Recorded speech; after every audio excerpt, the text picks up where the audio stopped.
Morning, guys.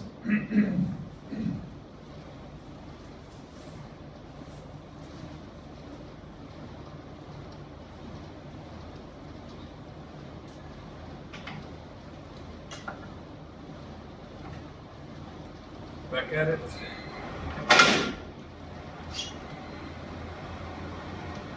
Hi, welcome. Running a bit late today, but we're here nonetheless.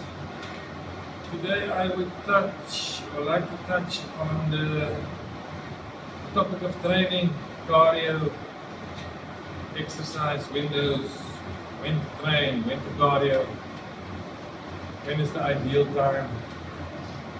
So let's start with intermittent fasted cardio in the morning like now, an empty stomach.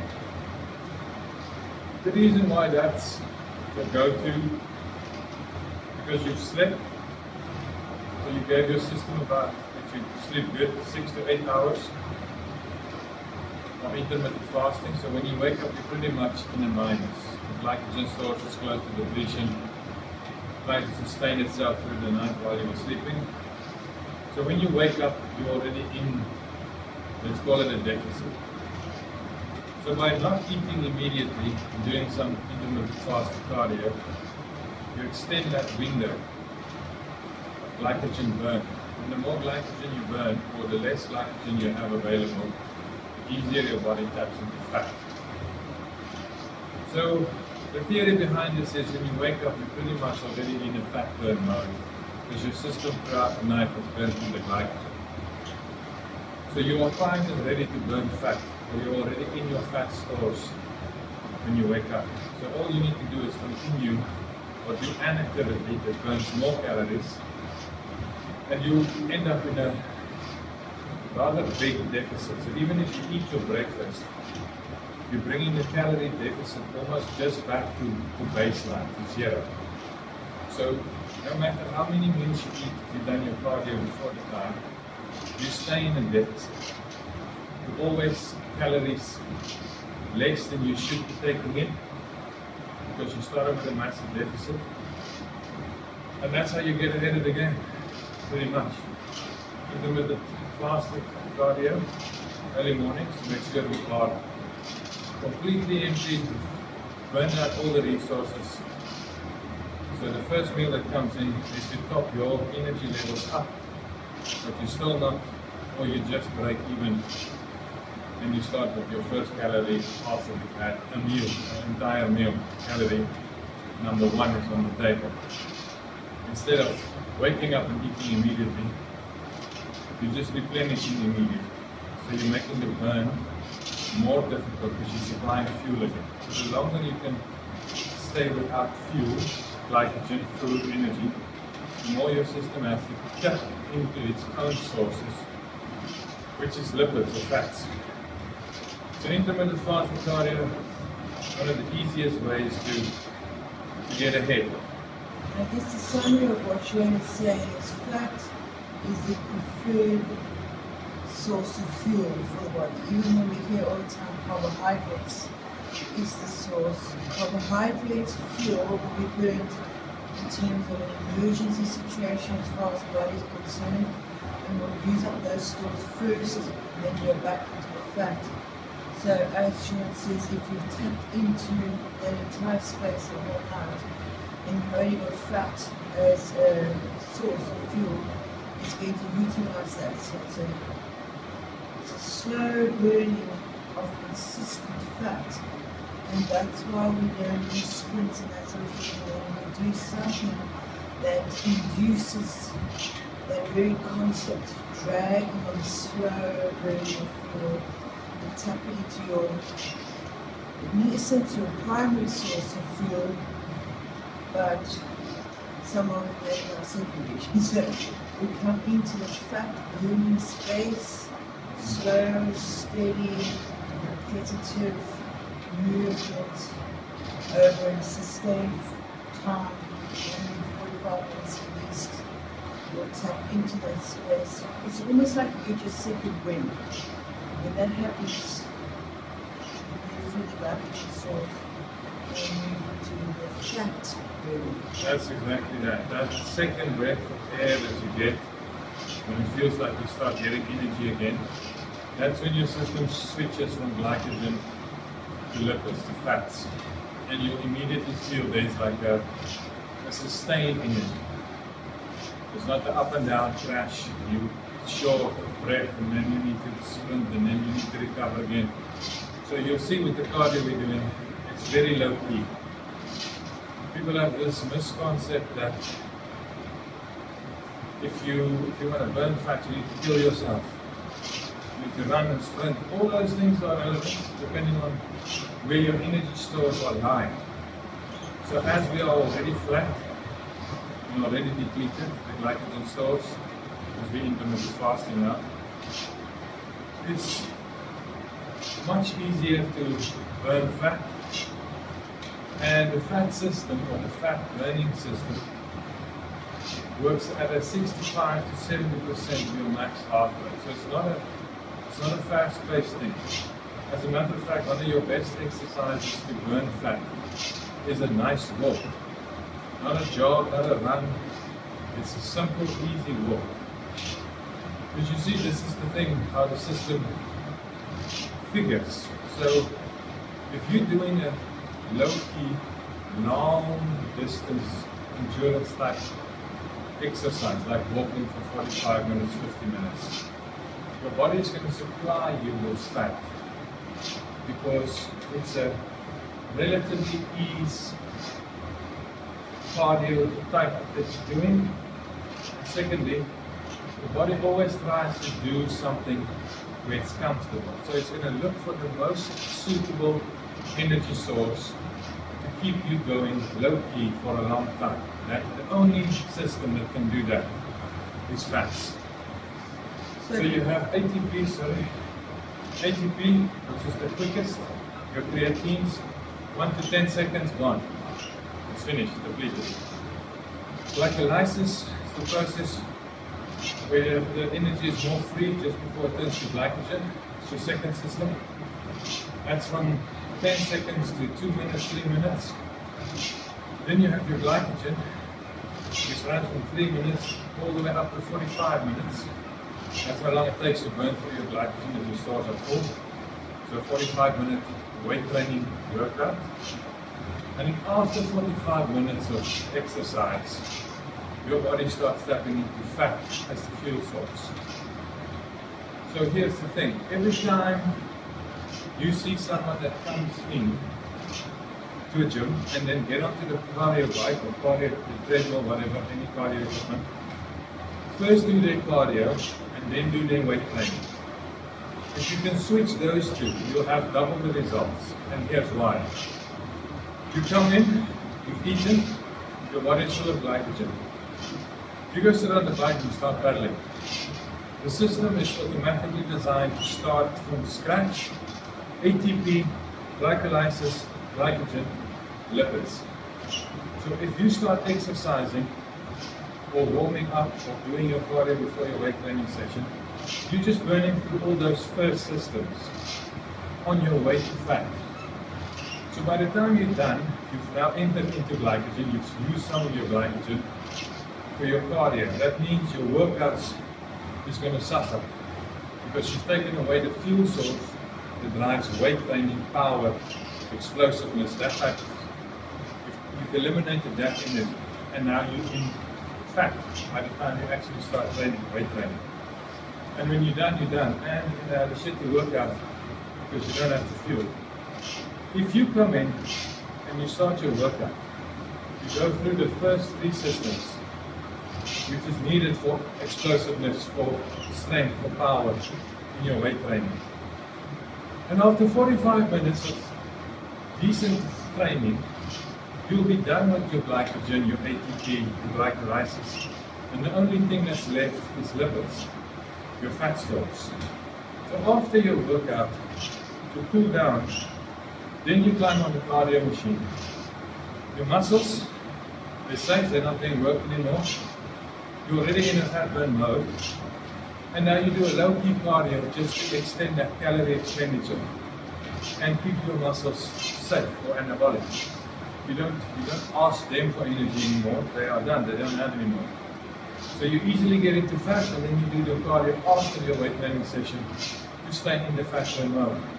And it also aids in the recovery after your weight training session to get the blood to pump through the whole system, get oxygen, get blood flow. So just change that from that to that. Cardio second, weight training first. So it does depend on what your goal is. If your goal is fat burning, then all of what I said is where and how you want to structure your training sessions. You don't want to accelerate the system so you can bypass all the systems and move straight into respiratory and cardiovascular training. You want to stay in fat burning, so keep it mild basically. And very mild. Yeah, keep the body intense in terms of your resistance training, drive the pressures there. But once you're on your cardio equipment or you've gone for a long walk, a sustained pace outside in the forests or the roads, wherever you are, that space is, your test basically is, can I talk while I'm training? So can you talk while you're moving, then you're in fat burning. And it is a source that's going to sustain you for the longest frame of time. So think of a great big log that you put on the fire and it will burn for hours and hours and hours. So in a body, that would be the fat burning system. If you take a whole lot of twigs and just tip them out of a bag onto the fire, it will burn immediately, it will burn viciously, it will burn with a flurry of sparks, and then die. Yeah. And that's the carbohydrate system. So we do need both. You do need both to be available to yourself, and we come all the way back to what we said yesterday again. Create a routine so the body knows I can go into both. So the body is structured to deal with famine and feast. Same with the availability of energy in terms of that space. It needs to store the fat to have sustained energy, which is why we'll move directly to that space given the opportunity. If you come in and fire with 100 grams blazing, you've burned yourself out. The training session, in terms of resistance and moving to that space of wellness, is done for the day. But we live and learn. Made that mistake many times. If you do a part of training that's really heavy on the central nervous system, your back specifically, or your legs, make sure your fuel source is up to scratch. And then again, don't do your cardio before you do those places specifically. You know, it's Cardio afterwards. it's about understanding the energy system, the fuel sources. If you get behind the science, it's pretty straightforward. So we want to conserve muscle tissue and we want to burn fat, us specifically. So our game is always to keep as much muscle fiber as possible, never sacrifice muscle, and burn as much fat and unnecessary fuel that's running around in the body. And that's pretty much, we have the fuel source for fat burn, which is empty or fasted state cardio. In the morning, it's very chilled. You can do a lot of things in 45 minutes, 50 minutes. We vlog, some people plan their day, plan your routine, do some business work, check your emails, whatever. It's really low key. The system is pretty much on autopilot. And then when you train, weight training, be well fed, have decent glycogen stored capacity so you can work really hard. This is where the other thing comes in with carbohydrates. If you are carbohydrate sensitive or scared of carbohydrates, because it's going to make you fat, which it's not, what you want to do is you structure your carbohydrate intake around your weight training sessions. So you have energy before, so you have a meal containing carbohydrates, before you train, so you have energy to train. And then you have carbohydrates when you're done with the training session to replenish, recuperate, and recover from the work that you've done. And that's pretty much the only time you need starchy carbohydrates or carbohydrates in abundance, is to help you to give your best and then recover you so you can do that again tomorrow. If you subtract that and you don't supply the body with fuel, it works on a system of perception and trust. It won't trust you. Perception is, when you put me into this incredibly hard space physically, you subtract fuel sources. You're thinking perhaps is the less I eat, the more fat I'll lose, the more muscle fiber I'll put on. Well, the circle's the wrong around. You need to eat, you need to provide fuel, you need to get the body to perceive that you have fuel in order to work. It's a give and take system. If you don't give your body, it's going to hold on to what it has. The more frequently and the more energy you make available, the less your body has to hold on to fat stores for reserve energy. So you have to eat the carbohydrates, you have to take in the fat, and you have to consider protein intake. Because if those are in abundance and the system has no need to stop, to store or starve, there's no need for you to be picking up fat because you get in abundance. It's only when you have an erratic supply of energy, eating now, then eating tomorrow, then eating high sugar, then eating nothing. When your system don't recognize when fuel is going to come in, there's no pattern, there's no routine. So whenever it gets, it just stores it because it doesn't know when it's going to get again. So you have to build a trust with your system through a decent routine. So when you do skip a meal, there's a problem. For some reason you can't get to it. Your system doesn't go into shock, start releasing cortisol, stress hormones all over the show because you're hungry and you're not getting your meal. The system is then so used to the routine that you've set up over the last 6, 8 weeks, 12 weeks, that it simply continues. It says to the fuel stores, fat stores, look guys, I don't know what's happening, but for some reason we're not getting this meal. But don't panic, we know he eats every 3 hours. So just get some energy out of the energy stores. We'll replace it as soon as he eats it. And you start getting this mix, match transaction where your body is trusting you enough to give you fat even if you're not eating. But it takes time. It doesn't happen overnight. You need to show your system that you are in control, that everything is cool, there is enough, I will supply you in abundance. I work for you, you work for me, let's do this together. But you can't expect your body to perform and there's nothing coming from your side. You can't expect your car to drive wherever you want it to go if you don't put fuel in. It's exactly the same principle. As much as we don't want to hear that we are machines, we work on the exact same principle. No food, no function. If you're going to starve yourself, you're going to stop. You shut down the systems. We need energy to move, to have blood flowing, to have a heartbeat, to have a regular healthy metabolism. If you stop eating, you slow all of that down.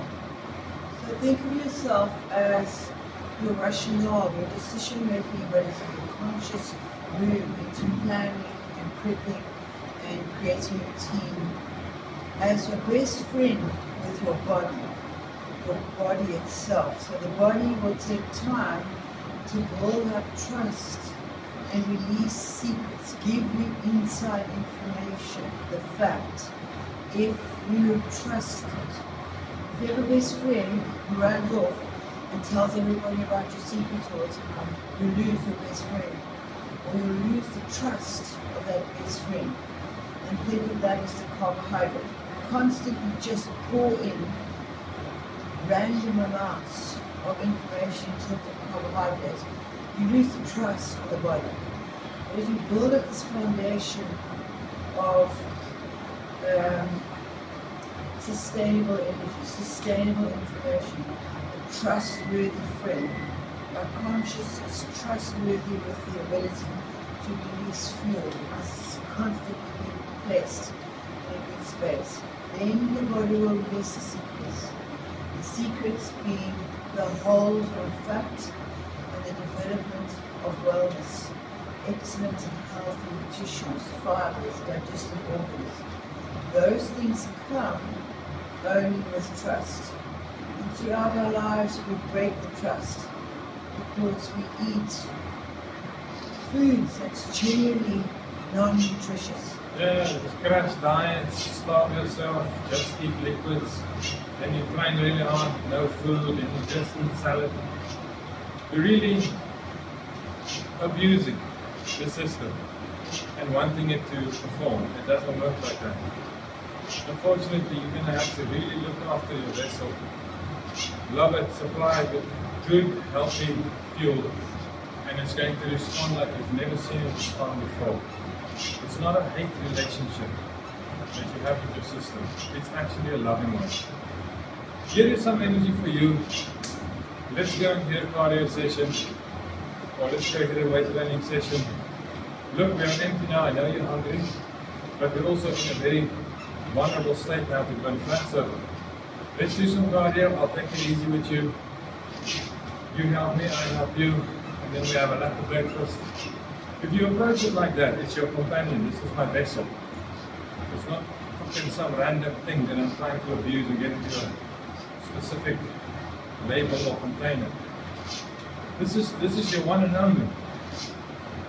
And really take care of it, because it can be the ultimate experience, or it can be a horrible coffin that you're stuck in, and you're this prisoner in the cell that you don't know how to fix. Free yourself from your vessel, because as much as you want to be free, your vessel wants to be free. It is the most beautiful thing that you'll ever have on this planet. Start figuring out how it works, start understanding how it works and why it does what it does. And mostly it's a reaction to an action. The body's not stubborn, the body's not stuck or genetically disadvantaged. You do something and the body responds in a certain way. If you just eat shit, you will look like shit. Look at athletes. They pay meticulous attention to their sleep, to their food intake, and to their training. And you can spot the athlete a mile away. It is what they are, it's what they take in. It's you become what you eat. Yeah, you've heard that? It's true. It's really true. I used to eat meat 6, 7, 8 years ago. I used to consume protein from animals like eggs and fish, cheese, yogurt. I didn't do meat. And I was vastly bigger, vastly chunkier, like more muscular. And then I switched to plant protein, going full vegan. I was vegetarian that side. And how cleaner and more comfortable and less bloat. It's just amazing how both of these are healthy diets. Both of these are utilized by extreme athletes to get to a certain point. Both of them work. But there's a comfort and a discomfort, or a pro and a con to each of these diets. So I found with plant-based, so I'm doing it now vegan, we can eat as much as we want. It's good, decent food, you always feel full. It's never just protein to make up the calories, but you're not taking in anything else. But by eating a lot of plants, you're constantly getting nutrients, vitamins, minerals, which is far less than you would get if you're just eating meat and a high-fat diet. There's almost no nutrients coming in. So you feel much better, you feel much fuller, your performance is much better, your recovery is faster, because you're always covered with abundance of nutrients, vitamins, minerals. So you have this flow of all these nourishing elements running through you the whole day, which is why we actually went that route. Like I said, you feel great, your skin feels good, your gut is never bloated, you get an instant smaller gut because nothing lies in your intestines waiting to digest. Plants is light, it comes with its own energy in terms of the chlorophyll powering your mitochondria directly. So you just feel amazing. You can feel the energy in your muscle cells instead of just being full. So I can eat a lot of food and not be energized. So my stomach is full. It's actually sucking energy from my system to digest the stuff. So you feel sluggish, it's too heavy, I'm bloated, I don't want to do this now, I'm so depressed, I'm going to sleep. As to a light meal full of nutrients, fuck, you want to get up and go. Let's do this, I am amped. So that's the difference in fuel sources. You have to pay attention to how you fuel yourself. Because so what you're trying to encourage is experimentation with food and food sources. Because you get stuck in a habit of eating this, eating that, and then that's your go-to, that's your habit, that's your habitual pattern of feeding yourself. What John is saying is we have probably in the space of humanity's history, prehistoric as well as modern man, the most overfed, undernourished humanity species running. 100%. So know what you're doing. We're not punting a particular diet Not at all. or eating plan or that sort of thing. We're just actually giving you information on our journey. This is how it's passed. It's not to convert you to any style or form. It's something to ponder about. Because maybe you've been stuck or you're struggling with the concept of eating so much meat or eating so much eggs or too much protein, blah, blah, blah. We are here to tell you we've taken a completely different route. And we were almost burned at the stake for it. Because how can you do bodybuilding and not eat meat? It's fucking preposterous. But here we are. We're now South African champions. We turned Springbok. And for the last 5 years, I can guarantee you, I will promise you, I'll swear, we have eaten zero animal protein.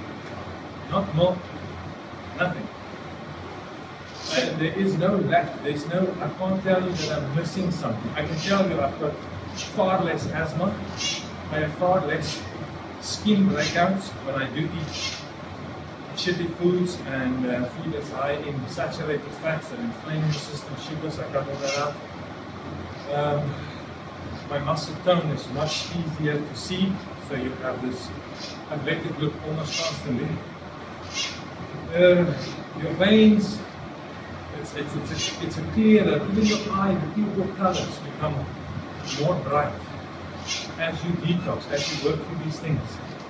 And you start consuming real food, vitamin, mineral full goodness that actually supplies your body with refreshment, with replenishment, with the energy and the power to do the functions it needs to do. But we're also talking two streams, the athletic stream and the lifestyle stream. So if you're not interested in the athletic system and the discipline that brings about, us 100%. But the fuel energy supply remains the same. You just need less of it. Because when you're training, your fuel is directed towards the muscle growth, towards healthy, lean muscle tissue. If you're not training, you want to take care to not oversupply the system. So you don't necessarily need 6 or 8 meals, but we need to feed the fuel system. To give you a basic example of what Kate's talking about, I'm not necessarily a big eater, so I have to, that's one of my work sides when it comes to competing. I have to work at eating, I have to eat the meals. I'm very comfortable with not eating, drinking coffee all day. So, in my off season, I can get away with eating 1 meal in the day. And it's enough because I'm not doing as much, I'm not as active, I'm chill, I just see clients mostly. When I prep, when I do a show, when I compete, I want to tell you 6 meals is not enough. We grow and go hungry most of the time on 6 meals a day. And I'm not cutting out my carbohydrates, I can tell you there's 1 cup of rice, 1 cup of lentils, 1 cup of vegetables. So it's 3 full cups of food 6 times a day. That's a meal. 6 times a day. And it's not enough. And we get shredded to the bone by eating more nutritious food every day, 6 times a day, where I look like shit, I can't function, I can't perform, I don't nearly have the muscular structure that I do have when eating one meal compared to the 6 and being active. Good meals compared to one shitty meal. Big breakfast, a pizza, a coke and a pie, whatever. So you have to break the concept that eating more is going to get you fat. Eating more is supplying you with consistent fuel to tell your system it's no longer needed for you to store energy. Look at how much you're getting and how frequently we're getting it. But you can't eat like an athlete and not train like one. You can't be eating the 6 meals I do but not training the way we do. So they go hand in hand. Same thing if we off the day and we're not training, like the recovery day. We don't try and eat all the carbohydrates we used to eat when we are training on a specific day. We know we're not going to train, we know we're not going to utilize the energy, so we cut back a bit. And that's how you equalize, stabilize, be smart about your energy consumption. If you're not going to do, don't eat more. If you know you're going to do a strenuous activity, eat more than your regular amounts, because you're trying to supply the energy to the system and telling your system, look, we're going to go a little extra here, but before you panic, I brought you a little extra. And your system is like, fuck, okay, you gave me extra, I'll give you extra. But you rock up at the party and you give your system nothing and you expect extra, you're going to have some problems. Recovery problems, probably injury, lack of performance, lack of concentration, because you didn't want the body wasn't ready, it wasn't primed, it has no energy. You're setting it up for a fail. You're setting yourself, your ego, for a fall, because you're not supplying the thing that you're going to war with ammunition. Yes, I'm going to war, I want to fucking kill everybody. Shit, I forgot my bullets. I got no bullets. We use the term food very loosely. We're actually referring to whole foods. None of these foods that we're referring to is manufactured or processed. They don't need any process. Nothing. So you cannot eat fat. You cannot eat fat or overeat if your consumption is whole foods. You must understand, when it's real food, when it's whole foods, it is almost packed with its own digestive enzymes. How many of the bars, chocolates, shit, cans, bags of shit that you eat or buy comes with a digestive enzyme or a natural mineral and vitamin? It's either added with added vitamins, with added fiber. And the other thing is, your system was designed to recognize certain things. So when you eat an apple, your system knows it's an apple and it knows exactly what to do with the glycogen, the fiber, the minerals, all of that. When you eat something that comes out of packet that resembles an apple, that's not an apple, and that has been on the shelf for 9 weeks and survived the shelf, that's not an apple. And your system is definitely not going to see it as an apple. So that could be something as basic and as thoughtful as a cold pressed fresh apple juice. Yes, a protein bar. A protein bar. And for the vegans out there, just before you think you're safe, how do you get a plant material to taste like fucking steak? First of all, if I'm a vegan, which I am, I'm not interested in eating a plant shaped like a steak. I don't want to eat meat. I'm not interested in the shape, the texture. I want nothing to do with meat. So there's no point in making my food look like meat. I'm trying to move away from that. I think we should all consider that. We should stop trying to make vegan food look like real meat. Are you fucking insane? Secondly, it's no longer fresh, it's no longer nutrient dense, It's been processed like any other bad food to survive a shelf. So there's added stuff to make these processed foods not go off as fast. And they spend billions in making it so because they're not going to lose money by stock that's going off in a freezer or on a shelf. So it's laden with preservatives to keep this fresh and nice and cracking and crispy. But all those things entering your system is not recognized. It's mostly a neurotoxin for your system. So you get really sick.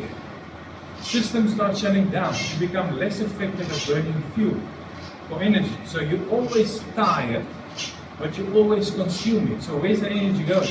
It's just being stored. You never get the energy yourself. It enters and is stored. So you're always tired, but you're always feeding. Which is your first red flag. There's something completely wrong with you eating and consuming, but you're always tired. That's red flag number one. If you eat, you must have energy. When we eat a big meal, we're fucking like Energizer bunnies. All of a sudden we want to do stuff. So you are low, and when you fuel, you go fast. And if you don't need to go fast, you don't fuel. It's a give and take. It's a symbiotic relationship between you and your system. And if it's negative, it's going to be negative. If it's positive, it's going to be positive. All around.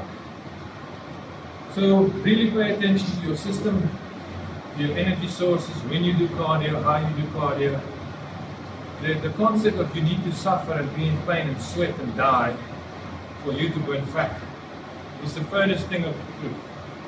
The more you suffer, the more you die, the more you sweat, the less fat you're going to burn.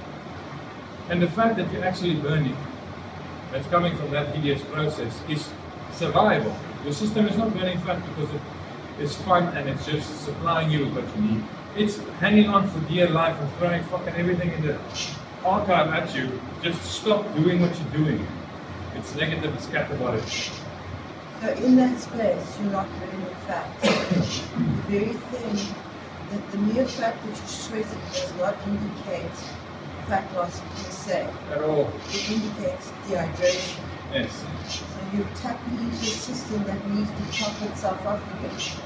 Yes, you may lose 400 or 500 grams of water in a 1 or 2 hour intensive cardio training session.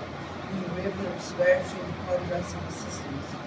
However, on tonight, you've picked up all that water and more. Yeah. So your body's gone into a space of, we don't know what's going on here, we've got to hold on to our reserves.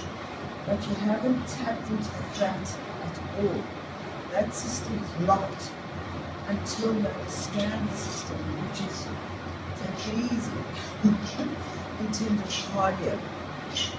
Fun fact, and then I'm going to sign off. Just on a hydration standpoint, if you lose 1% of your total fluid, which is very little, so you say you drink 6 liters of water or you need 6 liters of water in your system, you lose 1%. So what's that, 600 milliliters of sweat, exhaustion, your breath, losing the moisture.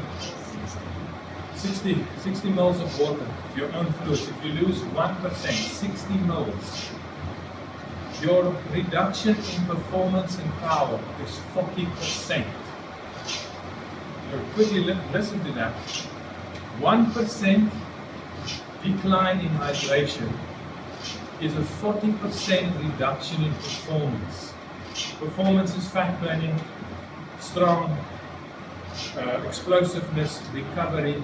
1% loss in hydration, in water fluid in your system, and you have a 40% decline in strength.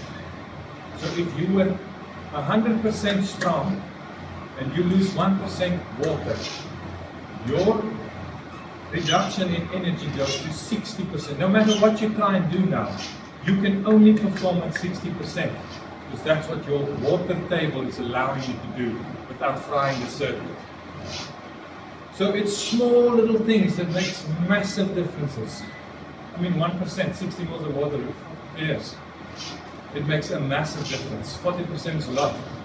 That means if I can go 40% harder just because I'm upkeeping my water level, it's a no-brainer. Drink a little more water, perform better.